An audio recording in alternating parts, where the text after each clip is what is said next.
નમસ્કાર ઉક્ષિત આપનું સ્વાગત કરું શતરંજ કાર્યક્રમમાં. શતરંજ કાર્યક્રમ એટલે કે એવો કાર્યક્રમ કે જે કાર્યક્રમમાં એક સબ્જેક્ટ નક્કી કરતા હોઈએ છીએ, ત્યારબાદ જુદા જુદા એક્સપર્ટને જોડીએ સબ્જેક્ટ પર ડિબેટ કરીએ છીએ અને પ્રયત્ન એવો કરીએ છીએ કે સમગ્ર ડિબેટના અંત સુધીમાં કોઈ નિષ્કર્ષ સુધી પહોંચીએ, કોઈ કન્ક્લુઝન સુધી પહોંચીને તેવો જ પ્રયત્ન જ્યારે આજે કરવા જઈ રહ્યા છે ત્યારે આજના સબ્જેક્ટ પર આવું.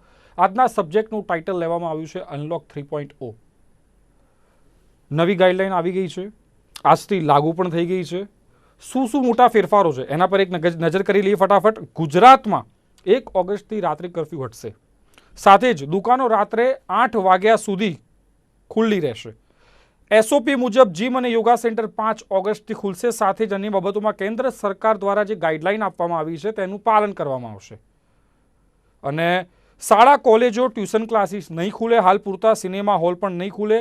લોકમેળા નહીં થાય. સાંસ્કૃતિક, ધાર્મિક કાર્યક્રમ તેમજ પોલિટિકલ કાર્યક્રમ હશે જેમાં ભીડ એકત્રિત કરવાની હશે તે તમામ કાર્યક્રમો નહીં થાય. તહેવારોની ઉજવણી પણ નહીં થાય. સ્વિમિંગ પુલ પણ નહીં ખુલે. આ તમામ લિસ્ટ ક્યાંક પાબંદીઓનું છે. અને એક તરફ જે ગાઈડલાઇનમાં છૂટછાટ આપવામાં આવી છે તે ફેલાશે કે નહીં, તેનાથી કોરોના વાયરસનો કહેર દિવસે ને દિવસે જે વધી રહ્યો છે અને આંકડાઓ વધી રહ્યા છે સમગ્ર દેશમાં, તેને લઈને વાત કરીએ તો બંને તરફની વાત કરવામાં આવે તો હા ડિસિઝન જે ગાઈડલાઈન લેવામાં આવી છે તે કેવી રહેશે તેની ચર્ચા કરીશું. હાલ મારી જોડે ઉપસ્થિત છે મનસ્વી થાપર કે જેઓ રાજકીય વિશ્લેષક છે, સાથે જ વજીર અલી કે જેઓ હાર્ટ માર્ટના એમડી છે, સાથે જ આશીષ નાહતા કે જેઓ ઇવેન્ટ પ્લાનર છે. આપ તમામનું સ્વાગત છે. મનસ્વી, આપણી પાસે આવીશ. What is your first reaction? તમારું પહેલું રિએક્શન શું હતું આ અનલોક 3 ની ગાઈડલાઈન જ્યારે જાહેરાત કરવામાં આવી ને આજે જ્યારે રાજ્ય સરકારે પણ જાહેરાત કરી છે? શું રિએક્શન છે પહેલું कोरोना લઈને? देखिए, कोरोना के लिए देखिए हमको समझना पड़ेगा, कोरोना एक ऐसी महामारी है जो पूरे दुनिया में फैली हुई है और हमारे देश बहुत ही ज्यादा स्मॉल स्टेप्स लेके आगे बढ़ रहा है. अनलॉक 3 जो है बहुत ही बढ़िया तरीके से इम्प्लीमेंट हुआ है और इम्प्लीमेंट होने जा रहा है. और उससे पहले अनलॉक 1 और अनलॉक 2 को पूरे देश ने बहुत अच्छी तरह अपनाया है, समझा है.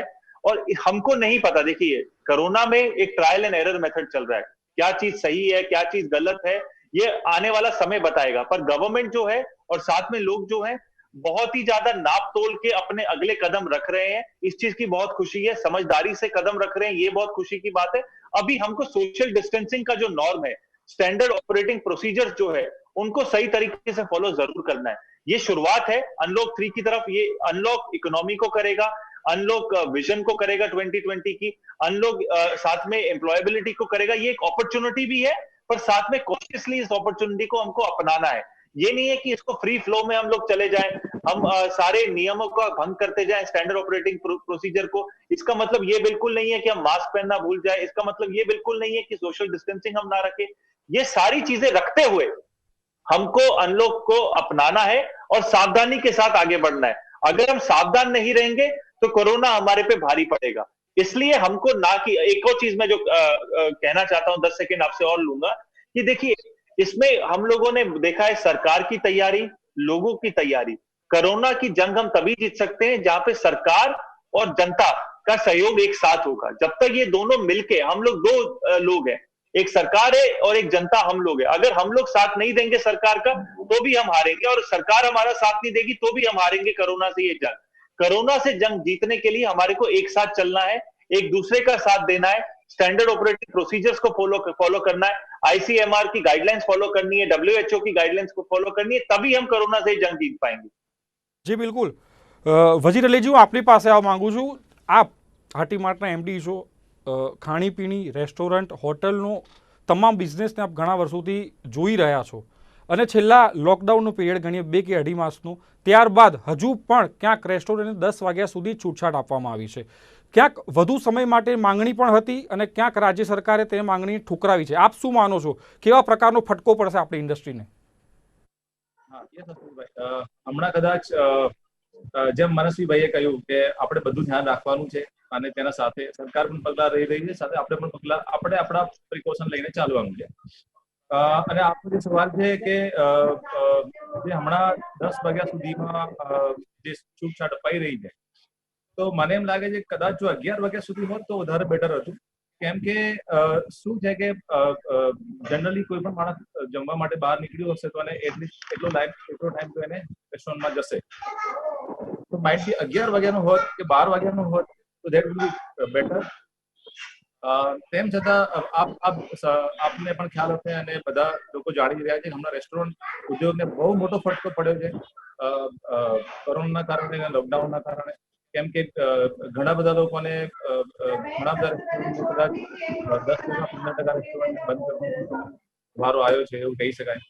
અને આ સ્થિતિ જો વધારે ચાલશે અને રેસ્ટોરન્ટ કદાચ વધારે બંધ રહેશે વધારે સમય તો એમને વધારે ફરક પડી શકે એમ છે. અને જો normal back to normal position આવી જાય તો આ આખી ઇન્ડસ્ટ્રીને બચાવી શકાય તેમ છે, એવું મારું ઓપિનિયન છે. વજીર અલી, હું આપણે ખાસ એ પૂછવા માંગીશ, મારે ટૂંકમાં જવાબ જોઈએ છે. હોટેલ ઇન્ડસ્ટ્રીઝને 10 વાગ્યા સુધીની છૂટછાટ આપી દીધી, ક્યાંક કસ્ટમર્સ આવવા લાગ્યા, પણ કેવા પ્રકારના પ્રિકોશન આપણી પાસે જે અપડેટ્સ આવતા હશે, જુદી જુદી રેસ્ટોરન્ટ છે, હોટેલ્સ એમાંથી, એ કેવા પ્રકારના પ્રિકોશન્સ રાખવામાં આવે છે કે ક્યાંક ડિસ્ટન્સિંગનું પાલન કરવામાં આવે છે કે કેમ, કોઈ એવો કિમિયો, કોઈ એવો આઈડિયા આપ મને કહી શકશો? હા, ઘણા બધા રેસ્ટોરન્ટ હજી પણ પાર્સલ સેવા જ શરૂ કરી છે અને જે ટેબલ પર હમણાં જે સર્વ કરી રહ્યા છે એ લોકો પણ ઘણા પ્રિકોશન લઈ રહ્યા છે કે ભાઈ જે રેસ્ટોરન્ટમાં પહેલા 10 ટેબલ હતા હવે ત્યાં 3 ટેબલ કે 4 ટેબલ ગોઠવવામાં આવી રહ્યા છે. ડિસ્ટન્સનું પાલન કરવામાં આવી રહ્યું છે. સેનેટાઈઝરનો ભરપૂર ઉપયોગ થઈ રહ્યો છે. હાઇજીનના ઘણા બધા, જેમ કે માસ્ક વગર ઘણી રેસ્ટોરન્ટ પર આપને બોર્ડ જોવા મળશે કે માસ્ક વગર એન્ટ્રી અમારા ત્યાં નથી. એટલે કસ્ટમર માટે પણ ધ્યાન આપવામાં આવે છે. માસ્ક એકવાર એન્ટર થયા પછી એના વેટર થી લઈને કિચનમાં જે સાફ સફાઈ ને બધું ઘણું બધું લોકો પ્રિકોશન લઈ રહ્યા છે. અને આઈ હોપ કે આ એક સારું છે કે લોકો પ્રિકોશન લઈને બધાનું ધ્યાન લાગી રહ્યા છે. જી જી આશીષભાઈ, આપની પાસે આવીશ. આપ ઇવેન્ટના પ્લાનર છો અને એક ઇવેન્ટ આપે કરી હશે. મારો સવાલ એ છે, ઇવેન્ટની જે આખી ઇન્ડસ્ટ્રીઝ હતી, એ કોઈ પણ ઇવેન્ટ હોય, પોલિટિકલ હોય, સાંસ્કૃતિક હોય, ધાર્મિક હોય, કોઈ સ્ટાર્સ આવવાના હોય, નવરાત્રી જેવા ફંક્શન્સની ઇવેન્ટ છે એ પણ હવે ક્યાંક ફ્લોપ થતી જોવા મળી રહી છે. આપ કેવી રીતે જોવો છો? હજુ કોઈ આઈડિયા ખરો આપની પાસે કે કોઈક રીતે ઇવેન્ટ કરી શકીએ, કંઈક એવો રસ્તો નીકળે કે જેનાથી સોશિયલ ડિસ્ટન્સિંગનું પાલન પણ થાય અને ઇવેન્ટ પણ કરી શકાય, એવો કોઈ રસ્તો, એવી કોઈ રજૂઆત આપે સરकारने करी है अपनी इंडस्ट्री? थैंक यू आपके क्वेश्चन के लिए. तो उसका एज अ प्लानर मैं ये जवाब देना चाहूंगा कि इवेंट में सबसे बड़ी चीज है भीड़. यदि कोई भी इवेंट में भीड़ नहीं है तो उसके बिना इवेंट सक्सेसफुल नहीं है. आज जहाँ भीड़ है, जहाँ माहौल है, वहीं पे इंसान खुश रहता है. आज की डेट में कोरोना की वजह से इंसान के मन में एक डर बैठ गया है. शायद ऑर्गेनाइजर स्ट्रांगली सब चीज एक्सेप्ट कर लेंगे और उसके लिए कितने भी नियम कानून लगा के सबकी सेफ्टी के हिसाब से चलेंगे, लेकिन जो गेस्ट है, जो आने वाले हैं, उनके मन में ये डर रहेगा हमेशा कि हमें क्या करना चाहिए, हम सेफ हैं नहीं हैं. तो एक बहुत बड़ा साइकोलॉजिकल इम्पैक्ट पड़ा है सबके लोगों के ऊपर कि हर कोई इंसान आज भीड़ में जाने से ये सोचता है कि अगर उसने मुझे छू लिया है तो मेरे को अपने आप को सेफ करना है. तो एक मेंटल जो क्लियर है वो आप मीडिया जैसे लोग जो इनके पास पावर है लोगों तक पहुंचने का, आप लोगों को एक पॉजिटिव माइंडसेट लोगों तक क्रिएट करने में बहुत बड़ा योगदान रहेगा. शायद उस चलते इवेंट्स इंडस्ट्री काफी अच्छे से प्रोग्रेस कर सकती है. जो इम्पैक्ट पड़ा है लोगों पे उसका जो मैं अभी देख रहा हूँ, एवरी होटल, जितने भी होटल्स हैं, जितने भी इवेंट के सेंटर्स हैं, उन पर काफी इम्पैक्ट पड़ा है. शायद आगे आने वाले टाइम में, जैसे आपने नवरात्रि का जिक्र किया, तो नवरात्रि गुजरात के लिए सबसे बड़ा त्योहार है और आज इसके लिए सीएम से एक कमेटी, इवेंट्स कमेटी ने मुलाकात भी ली, पर उन्होंने कहा कि वो अगस्त 20 के बाद इन सब सिचुएशन पे बात करेंगे क्योंकि अभी प्रायोरिटी सबकी सेफ्टी और हेल्थ है. સાથે જ જીમ પણ ખોલવાની વાત કરી કે જીમમાં પણ ખૂબ જ મોટી સંખ્યામાં લોકો આવતા હોય છે અને જે નામચીન જીમ છે એમાં પણ ક્યાંક લોકોનો ઘસારો હોય છે, પણ ત્યાં છૂટ આપવામાં આવી છે. આપ શું માનો છો आशीष भाई? तो इसमें मैं ऐसा समझता हूँ कि फिटनेस एक ऐसी चीज है जो आप, मैं, मनस्वी जी और साथ में मोमिन भाई भी, तो हर एक ने अपना फिटनेस का मंत्र ढूंढ लिया है. आज कोई सुबह जल्दी वॉक पे चले जाता है, जॉगिंग कर लिया, साइकिलिंग कर ली. तो जिम में मैं समझता हूँ केवल वही लोग आएंगे जो सीरियसली बॉडी बिल्डिंग को अपना प्रोफेशन भी मानते हैं, उनका फ्लो बढ़ेगा. प्लस काफी लोग ऐसे हैं जिनको अपने घर से नजदीक जिम है तो वो सुबह ऐसे टाइम पे चले जाएं कि जिम का उपयोग भी कर लें और किसी के इंटरेक्शन में भी ना आए. हो सकता है जिम ऐसे रूल्स और रेगुलेशन बना देगा कि एक पर्टिकुलर टाइम पे 7 या 8 जन से ज्यादा लोग अलाउ ना करें. ऐसा जिम भी अपने एसओपी में इनकलकेट कर सकता है. तो मुझे लगता है ये बहुत पॉजिटिव स्टेप है क्योंकि एक एक करके हर सेक्टर को नहीं खोलेंगे और इकोनॉमिकली नहीं सोचेंगे तो सब पीछे रह जाएंगे. તો मेरे हिसाब से बहुत જી अच्छा બિલકુલ मूव है આશીષભાઈ, कि આપને जिम्स को અટકાવવા માંગુ છું. परमिशन मिली. મનસ્વીભાઈ, હું આપણી પાસે આવવા માંગુ છું. સૌથી ઇમ્પોર્ટન્ટ ક્વેશ્ચન અને સૌથી મોટું બોલ્ડ સ્ટેપ જે ગાઈડલાઇન 3માં લેવામાં આવ્યું છે, નાઇટ કર્ફ્યુ હટાવી દેવામાં આવ્યો છે. સવાલ એ છે કે નાઇટ કર્ફ્યુ હટવાથી ક્યાંક જે રાત્રિ બજારો હતા, એક ચાની ટપરી હોય કે પછી પાનનો ગલ્લો હોય, અમુક એરિયામાં હરેક જગ્યાએ ક્યાંક ભીડ જોવા મળતી હતી. ક્યાંક ફરી એ ચાલુ નહીં થાય, ફરી સોશિયલ ડિસ્ટન્સિંગના ધજાગરા નહીં ઉછળે. આપ શું માનો છો, જે આ નાઇટ કર્ફ્યુ હટાવવાનું સ્ટેપ્સ ગવર્મેન્ટ દ્વારા લેવામાં આવ્યું છે, ખરેખર બોલ્ડ સ્ટેપ છે કે ક્યાંક લોકોમાં પણ હવે એવી સમજણ આવી ગઈ છે કે મારો પ્રોફેશન પત્યો, મારો કામ ધંધો પત્યો, બસ હવે હું ઘરે રહીશ? આપ શું માનો છો? देखिए, इसके दो दो जवाब है, दो चीजों में जवाब देना चाहता हूँ. देखिए, पहली सबसे बड़ी इंपॉर्टेंट चीज क्या है कि सबसे पहले लोगों के अंदर जो जागरूकता है कोविड-19 के ऊपर, सोशल डिस्टेंसिंग के ऊपर, ये आ चुकी है. अगर आप देखेंगे, लोग मास्क पहनना शुरू हो चुका है. लोग जब बाहर निकलते हैं घर से तो मास्क जरूर पहनते हैं. ये सबसे बढ़िया स्टेप है. वो मास्क कहाँ पहनते हैं ये एक दूसरा विषय है जिसके ऊपर डिस्कशन करने की जरूरत नहीं. वो नाक के नीचे पहनते हैं, गले के ऊपर पहनते हैं, ये सब चीजें अलग चीज है, पर वो मास्क पहनते हैं, ये अवेयरनेस की बात है. दूसरी चीज ये है कि अभी जो आपने प्रश्न पूछा, इसके बाद लोग क्या करेंगे, सरकार क्या करेगी. कि सरकार, जैसे मैंने पहले अपने बाइट में बोला था, कि सरकार ट्रायल एंड एरर से चल रही है. अगर लोगों ने सहयोग दिया, लोगों ने नियमों का पालन किया, तो सरकार लॉकडाउन नहीं लगाएगी. अगर सरकार को लगेगा ये अनलॉक 3 के बाद जो कोरोना के केसेस के जो ग्रोथ है वो एकदम से डबल हो गई है या ट्रिपल हो गई है, उस रेशो के हिसाब से नहीं बढ़ रही बल्कि ज्यादा बढ़ रही है, तो वो वापस से लॉकडाउन लगा सकते हैं या अनलॉक 2 पे वापस जा सकते हैं, अनलॉक 1 पे वापस जा सकते हैं. पर ये, जैसे मैंने बोला, ये पैरेलली दोनों को, सरकार को और लोगों को एक दूसरे को सहयोग देना पड़ेगा, तभी हम जीत पाएंगे. इसमें लॉकडाउन जो आप बात कर रहे हैं कर्फ्यू की, देखिए कर्फ्यू का जो, अगर आप आज भी जाएंगे सड़कों के बाद 10 बजे के बाद, तो आप देखेंगे लोग जिस उत्साह से निकलते थे बाहर, वो उत्साह खत्म हो गया है. अभी फ्री फंड में जो निकलते हुए लोग थे, जो दोस्त बिना बात से गल्ले पे मिलते थे या कॉफी के ऊपर मिलते थे, जो बिना बात का जो अपने बोलते थे ना कि घूमने लग जाते थे लोग, वो सब बंद हो चुका है. अब लोग तभी निकलते हैं जब उनको जरूरत होती है, कोई नेसेसिटी होती है या कोई काम की बात होती है, तभी निकलते हैं. तो ये बहुत बढ़िया स्टेप है. देखिए, अवेयरनेस पूरी है लोगों को.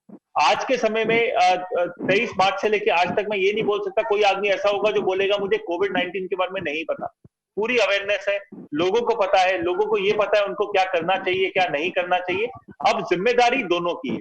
सरकार ने अपना काम किया, अब हमारी जिम्मेदारी है इकोनॉमी को धीरे धीरे चलाएं, क्योंकि साथ में हमारे को इकोनॉमिक स्टेबिलिटी भी लानी जरूरी है.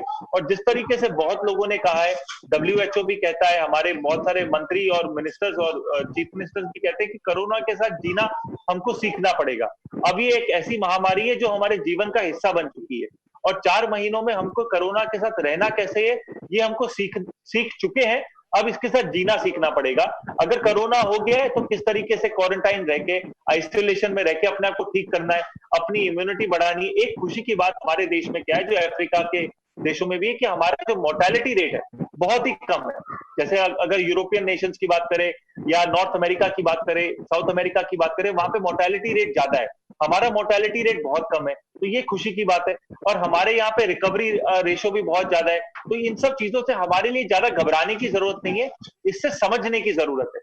अपने एसओपीज को फॉलो करें, अगर कोरोना हो जाए उससे डरे बिल्कुल नहीं, और उसका जो जो जो हमारे शेड्यूल में लिखा है उस शेड्यूल को फॉलो करें और अपने आप ठीक हो जाएगा. इसके साथ जीने की शुरुआत हमको आज नहीं तो कल करनी पड़ेगी, जब तक पूरी वैक्सीन नहीं आ जाती. और वैक्सीन का भी कोई गारंटी नहीं है ये हमको 2020 में मिलेगा, 2021 में मिलेगा, क्योंकि ह्यूमन ट्रायल्स अभी शुरू हुए. तमाम देशों में अभी ह्यूमन ट्रायल्स की शुरुआत है, और कितने सक्सेसफुल ह्यूमन ट्रायल्स होंगे उसके ऊपर डिसीजन होगा. और जनरली जो वैक्सीन का ट्रेंड है, कोई भी वैक्सीन इन्वेंशन के बाद 1 साल के अंदर अंदर नहीं मिलती. आज की 21वीं सदी में एडवांसमेंट ऑफ टेक्नोलॉजी होने के बाद ये भी एक नई रिसर्च और टेक्नोलॉजी हो गई कि वैक्सीन हमको कब मिलती है. इसके ऊपर पूरी दुनिया काम कर रही है. तो मेरे हिसाब से अनलॉक 3 की जरूरत थी, सही समय पे आया है. बिल्कुल शुरुआत होगी अच्छी इकोनॉमी की. लोगों को बहुत जागरूकता है, सरकार को जागरूकता है. एक साथ मिलकर हम लोग जरूर जीतेंगे. पर ये चीज पक्की है कि कोरोना के केसेस जिस तरीके से स्पीड में बढ़ रहे हैं, हमको तभी घर से निकलना है जब जरूरी है. और आने वाले में सब आप देखिए, आज निर्माण न्यूज की हम लोग डिबेट कर रहे हैं पिछले 4 महीनों से अपने अपने घरों पे. हम लोग सब बदल रहे हैं, टेक्नोलॉजी के साथ सब लोग बदल रहे हैं. हमको नई टेक्नोलॉजी को भी समझना है, संभालना है और इसको अपनाना है. ये सबसे बढ़िया बात है, और जो सब सीख रहे हैं. જી, વજીર અલીજી, હું આપણી પાસે આવીશ. ક્યાંક 10 વાગ્યા સુધીની આપણી અપેક્ષા છે કે 11 વાગ્યા સુધી ક્યાંક રેસ્ટોરન્ટ અને હોટેલ્સ ખુલ્લા રહી શકે, લોકો આવે અને જમવા માટે આવે, તો ક્યાંક ઇન્ડસ્ટ્રીને બૂસ્ટઅપ મળી શકે, ક્યાંક શરૂઆત થઈ શકે, સ્ટાર્ટઅપ થઈ શકે, ફરી એકવાર ક્યાંક બૂસ્ટ થાય ઇન્ડસ્ટ્રી. પણ રાજ્ય સરકારે ક્યાંક ના પાડી દીધી છે. આપને આશા છે કે 31 ઓગસ્ટ પછી, એના પછીની જે ગાઈડલાઈન આવવાની છે, ત્યારે ક્યાંક સરકારનું વલણ, આપે વાતચીત કરી છે સરકારે ક્યાંક આ વાતને નકારી દીધી છે, તો એ વાતચીતમાં ક્યાંક આપને એવું લાગી રહ્યું છે કે 31 ઓગસ્ટ પછી ક્યાંક 11 વાગ્યા કે 12 વાગ્યા સુધીનો અમારી અપેક્ષાનો જે ટાઈમ છે એ સરકાર ફૂલફિલ કરશે, અને કદાચ નહીં કરે તો તમારી તરફના, એટલે કે તમારી ઇન્ડસ્ટ્રી તરફના પગલાં કેવા લેશે? કોઈ આંદોલનની ગણતરી છે કે કેમ? એમ છે કે આશીષભાઈ, આપે જે વાત કરી તે પ્રમાણે કે નો ડાઉટ જો 11 વાગે 12 વાગ્યા સુધીમાં રેસ્ટોરન્ટ ખુલે તો નો ડાઉટ વધારે સારી રીતે આગળ વધી શકે અને આ ઇન્ડસ્ટ્રી ફરી એક ચાન્સ મળે એને ઉભા થવા માટે.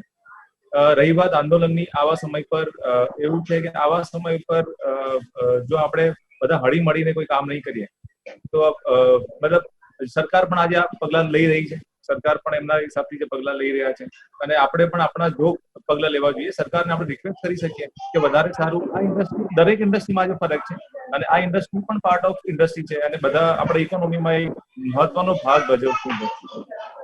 જો આમાંથી ઉકેલ કરવામાં આવે તો ખરેખર એનું બહુ સારું રિઝલ્ટ મળશે. વજીરજી, મારો પ્રશ્ન એ હતો, ક્યાંક આપણી ઇન્ડસ્ટ્રી, એટલે કે હોટેલ ઇન્ડસ્ટ્રી અને રેસ્ટોરન્ટ ઇન્ડસ્ટ્રી છે, એમાં ખૂબ મોટા માથા સંકળાયેલા છે, ખૂબ જ નામચીન, અને ક્યાંક સરકારના ભાગ હોય કે કેટલાક બ્યુરોક્રેટ્સ પણ આ ઇન્ડસ્ટ્રીમાં ક્યાંક પોતે ઇન્વેસ્ટ કરી ચૂક્યા છે. એટલે ક્યાંક સરકાર પર પ્રેશર બનાવવામાં આવશે કે આ જે છૂટછાટ છે 10 વાગ્યાની, 12 વાગ્યા સુધી કરવામાં આવે. આપને લાગે છે 31 ઓગસ્ટ પછી ક્યાંક 12 વાગ્યા સુધીની જે આપની અપેક્ષા છે એ પૂરી થશે? હા, એટલે આશીષભાઈ એ છે કે અગેન બધા મળીને જ આ વસ્તુનો નિકાલ લાવવાનો છે અને એવી રીતે આગળ વધવાનું છે અને સરકારને આપણે રિક્વેસ્ટ કરવી જોઈએ. બધી ઇન્ડસ્ટ્રીને ઇફેક્ટ છે તો આ ઇન્ડસ્ટ્રી માટે પણ રિક્વેસ્ટ કરીએ. બધી ઇન્ડસ્ટ્રી વાળા જેવી રીતે ભેગા થઈને રિક્વેસ્ટ કરી રહ્યા છે, આપણે પણ રિક્વેસ્ટ કરવી જોઈએ કે આ ઇન્ડસ્ટ્રીને ફરીથી ધંધોકાટ આપણે બધા ભેગા થઈને શરૂ કરીએ. Okay, fine. આશીષભાઈ, આપણી પાસે આવવા માંગીશ, આપણી ઇન્ડસ્ટ્રીની વાત કરીશ. ઇવેન્ટ ઇન્ડસ્ટ્રી હાલાકી વર્ષોથી ચાલી આવી છે, પરંતુ ઇવેન્ટ પ્લાનર અને ઇવેન્ટ શબ્દ હમણાં જ ક્યાંક એક્ઝિક્યુટ થયો છે, થોડાક સમયની વાત છે. આ ઇવેન્ટો પહેલાં પણ થતી હતી, એના આયોજક પણ અલગ હતા અને મેનેજમેન્ટ બી પહેલાં હતું, પણ ક્યાંક આજે પ્રોફેશનલી શબ્દો જે હજુ હમણાં આવ્યા છે. આપને પૂછવા માંગીશ, ક્યાંક આપની શું અપેક્ષા છે 31 ઓગસ્ટ પછી આપની ઇન્ડસ્ટ્રીને ક્યાંક સરકાર બૂસ્ટ આપવાનો કે સ્ટાર્ટઅપ આપવાનો એક પ્રયત્ન કરશે? કોઈ એવી રજૂઆત સરકાર દ્વારા આપને કરવામાં આવી છે કે ભાઈ ક્યાંક સરકાર વિચાર કે ઇવેન્ટ કરવી એટલે કમસે કમ હજારોની સંખ્યામાં લોકોને ભેગા કરવા અને એમને સોશિયલ ડિસ્ટન્સિંગનું પાલન કરાવવું, આ બે જવાબદારી છે ઇવેન્ટ પ્લાનરની. તો ક્યાંક સરકાર આ તરફ વિચારી રહી છે કે ક્યાંક સરકારે આ તરફ વિચારવાનું હાલના સંજોગોમાં બંધ જ કરી દીધું છે? આપ શું માનો છો, ક્યારથી આ ઇન્ડસ્ટ્રી ફરી શરૂ થશે? ક્યારથી લોકો ફરી ક્યાંક કોઈક સંગીતના કાર્યક્રમમાં, કોઈક સાંસ્કૃતિક કાર્યક્રમમાં, કોઈક ધાર્મિક કાર્યક્રમમાં ફરી એકઠા થશે અને મજા માણશે? मैं अपने एंड से ये कहना चाहूंगा कि सिंस मैं इवेंट्स में ज्यादा एक्टिव हूँ, तो आज की डेट में भी लोगों के अंदर वो एक्साइटमेंट है, लोग इवेंट करना चाहते हैं. दिसंबर, जनवरी, फरवरी के लिए लोग शादियों के लिए फोन कर रहे हैं मुझे. और मुझे एक चीज जो लगती है कि इवेंट इंडस्ट्री जो है, गवर्नमेंट अपनी ये फोकस में रखना चाहेगी कि टोटली जो आज की डेट में हम देख रहे हैं कि भाई कोरोना, जैसे कि मनस्वी जी ने कहा कि कोरोना सबसे ज्यादा ऐसी एक बीमारी है जिसमें वैक्सीन आने में भी टाइम लगेगा. तो कोई भी तरीके से गवर्नमेंट की प्रायोरिटी इवेंट्स नहीं है. अगर इवेंट्स प्रायोरिटी होती तो स्कूल और कॉलेजेस भी उन्होंने खोल दिए होते, लेकिन वो नहीं हुआ है. आज अगर वो लोग जानते हैं कि भीड़ जहाँ पे इकट्ठा हो रही है वहां पे इसका इफेक्ट ज्यादा आएगा, तो उन्होंने वो सारी चीजों को लिमिट किया है. तो मैं ऐसा समझता हूँ कि आने वाले 4, 5, 6 महीने थोड़े दिक्कत होंगे.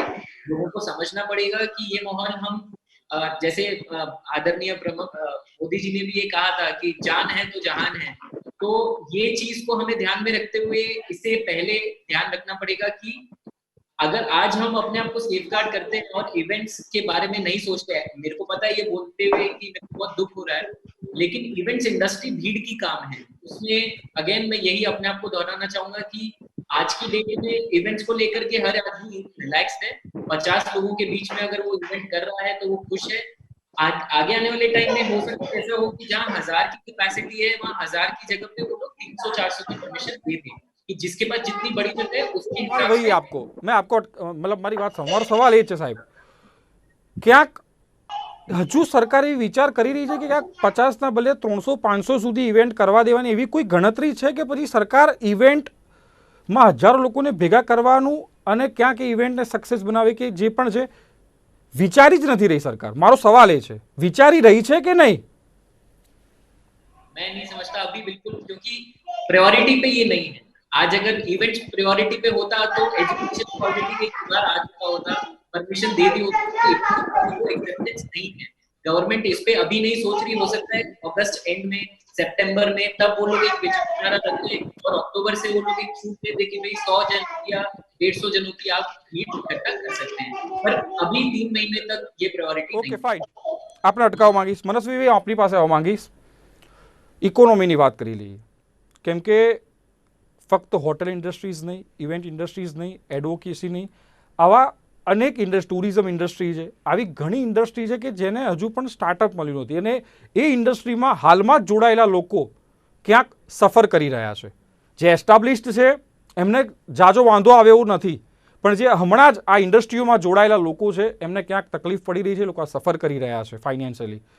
સાથે મારો પ્રશ્ન એ પણ છે, 20 લાખ કરોડ રૂપિયાની જે સહાયની જાહેરાત કરવામાં આવી છે, કોરોનાનું પેકેજ જે આપવામાં આવ્યું છે વડાપ્રધાન દ્વારા, આપને લાગી રહ્યું છે કે લોકો સુધી પહોંચી રહ્યા છે અને એ પેકેજથી અને આ ઇન્ડસ્ટ્રીઓ જે ખુલવામાં આવી રહી છે, ગાઈડલાઈનો આપવામાં આવી રહી છે, એનાથી ક્યાંક ઇકોનોમીને બૂસ્ટઅપ મળી રહ્યું છે, ક્યાંક જે પહેલાંનું વાતાવરણ હતું આર્થિક આપણા દેશનું એ પાછું ક્યાંક ફલિત થતું આપ જોઈ રહ્યા છો?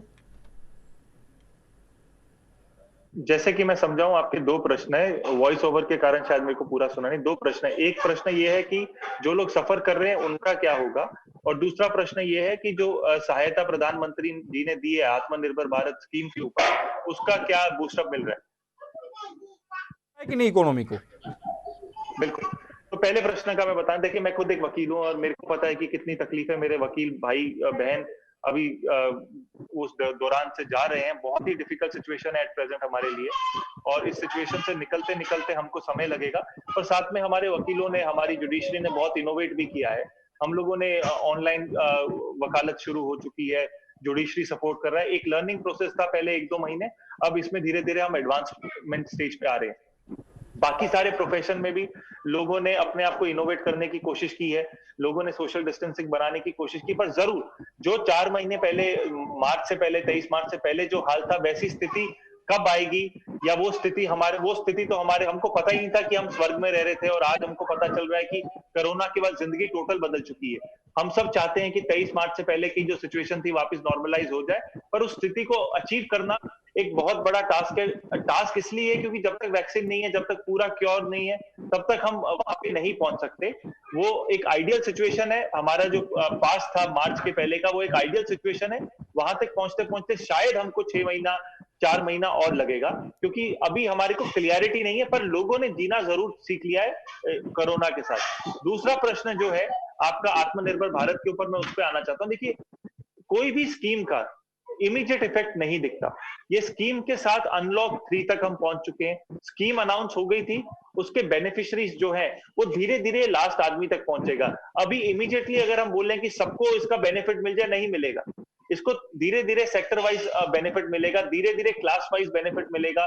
पहले सबसे ज्यादा इमीडिएट बेनिफिट जो मिलेगा वो अपने जो श्रमिक भाई बहन थे उनको मिला है, जो लेबरर भाई बहन थे उनको मिला है, हमारे किसानों को उसका फायदा मिला है, इंडस्ट्री को फायदा मिलेगा, मिडल मैन को शायद फायदा मिलेगा। मिडल मैन जो होगा वो लास्ट होगा जिसको इसका फायदा मिलेगा, शायद उसको ये फायदे से पहले ही सब इकोनॉमी ठीक हो जाएगी, तो इसका डायरेक्ट जो बेनिफिट होगा वो नहीं मिलेगा। पर हम सीधा अगर हम बात करें कि एकदम इमीडिएट बेनिफिट, मैं बोल रहा हूँ किसी को नहीं मिलता। ओके फाइन, इमीडिएट જે बेनिफिट પ્રમાણે तब मिलता મનોજભાઈ આપને कि અટકાવો, हमारे સમયની મર્યાદા 120 છે। करोड़ लोगों મનોજભાઈ के આપને અટકાવવા માંગુ बैंक છું, खातों સમયની में મર્યાદા છે।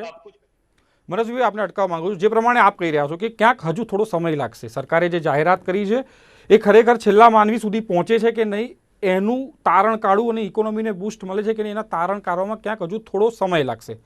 આપ તમામ જોડાયા, તમામ ચર્ચા કરી તે બદલ આપ તમામનો આભાર. તો જે હતી આજની ચર્ચા કે ગાઈડલાઈન 3 જે પ્રમાણે તમામ ઇન્ડસ્ટ્રીઝના લોકોએ કીધું તેઓ જાનની સાથે છે, લોકોની જાનની સાથે છે. ક્યાંક પોતાનો ધંધો આટલા સમયથી બંધ છે, કદાચ 2 મહિના વધુ બંધ રહેશે કે ઓછો ચાલશે તો લોકો ચલાવી લેશે, એડજસ્ટ કરી લેશે, પણ જાન હે તો જહાન હે, વડાપ્રધાને જે કહ્યું હતું. અને ક્યાંક તમામ ઇન્ડસ્ટ્રીઝ કે જે હજુ પણ ક્યાંક બૂસ્ટ નથી મળ્યો, એ ઇન્ડસ્ટ્રી સ્ટાર્ટ નથી થઈ, એ લોકો પણ ક્યાંક ભલે પોતાને તકલીફ પડી રહી છે પણ સરકારની સાથે છે, લોકો સરકારને સહયોગ આપે છે. તો આથી આજની ચર્ચા, આજનું કન્ક્લુઝન. ફરી મળીશું એક નવા મુદ્દા, એક નવા સબ્જેક્ટ સાથે. ત્યાં સુધી રજા આપશો. નમસ્કાર.